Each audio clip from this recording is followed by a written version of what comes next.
కుంభమేళాలో అఘోరాలకి సంబంధించిన దాంట్లో వారి మొదటి ప్రత్యేకత ఏమిటి? వాళ్ళే ఎందుకు స్నానాలు చేయాలి?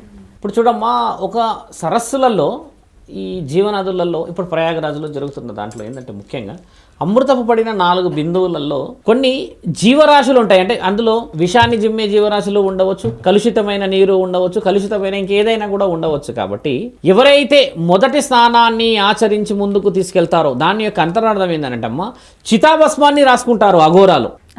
చితాభస్మాన్ని రాసుకొని రుద్రాక్షలంతా శరీరం మీద పెట్టుకొని వారి జీవనాన్ని కంప్లీట్గా అంటే పూర్తి స్థితిలో పరిపూర్ణ స్థితిలో శివుడి ఆరాధనలో ఉండడం చేత సమాజం అంటే లోక కళ్యాణానికి వారు మొదట వచ్చి స్నానం చేసే ఆచరణ ఉంది. అది గురు పరంపర్య. ఎందుకు దానికి ఆ విధంగా ఉందంటే, ఎప్పుడైతే చితాభస్మాన్ని రాసుకుంటారో ఈ రుద్రాక్షలకు ఉన్న ఏదైతే శక్తి అంటే భగవంతుడి శక్తి రుద్రాక్షలకు ఎంత ఉన్నదనేది మనందరికీ తెలిసిందే.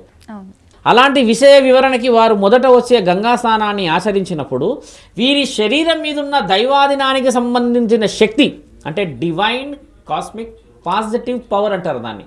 అంటే ఆధ్యాత్మికంగా ఎక్కువ శక్తి వారి శరీరంలో ఉండడం చేత మంచు ప్రాంతాల్లో, కొండ ప్రాంతాల్లో దైవానికి సంబంధించిన దేవాలయాల సంబంధమైన విషయాల్లోనే వారి శరీరం పరిపూర్ణ స్థితిలో ఉండడం చేత వాళ్ళు గంగా స్నానం ఆచరించినప్పుడు వారి శరీరంలో ఉన్న ఆ దైవానికి సంబంధించిన శక్తి అంతా ఆ యొక్క నీళ్ళల్లో కలిసిపోతుంది.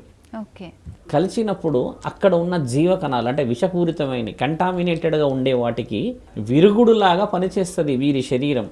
అప్పుడు తర్వాత వచ్చే వాళ్ళంతా సహజ సిద్ధమైన ఒక సామాన్యమైన ప్రజలు అంటే అక్కడ స్నానాలు చేయడానికి వచ్చేవాళ్ళు. కాబట్టి చర్మానికి సంబంధించిన వ్యాధులు రాకుండా, ఆరోగ్యాలు ఇబ్బంది కాకుండా, ఇప్పుడు కంటామినేటెడ్ వాటర్ ఎన్నో సంవత్సరాల నుంచి ఉండడం చేత ఏమవుతుందంటే ఖచ్చితంగా ఏదో ఒక విధంగా చర్మానికి సంబంధించిన ఇబ్బందులు కావచ్చు.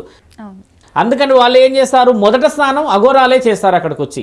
ఎందుకంటే వారి శరీరాన్ని తీసుకొచ్చి గంగలో కలిపినప్పుడు ఈ శరీరం మీద ఉన్న వనమూలికల సముదాయం మళ్ళీ ఆ నీళ్ళని కలుషితం నుంచి అంటే ప్యూరిఫికేషన్ చేసిన తర్వాత మిగతా వాళ్ళందరూ స్నానం చేయాలనడానికి గల అంతరార్థం లోక కళ్యాణం.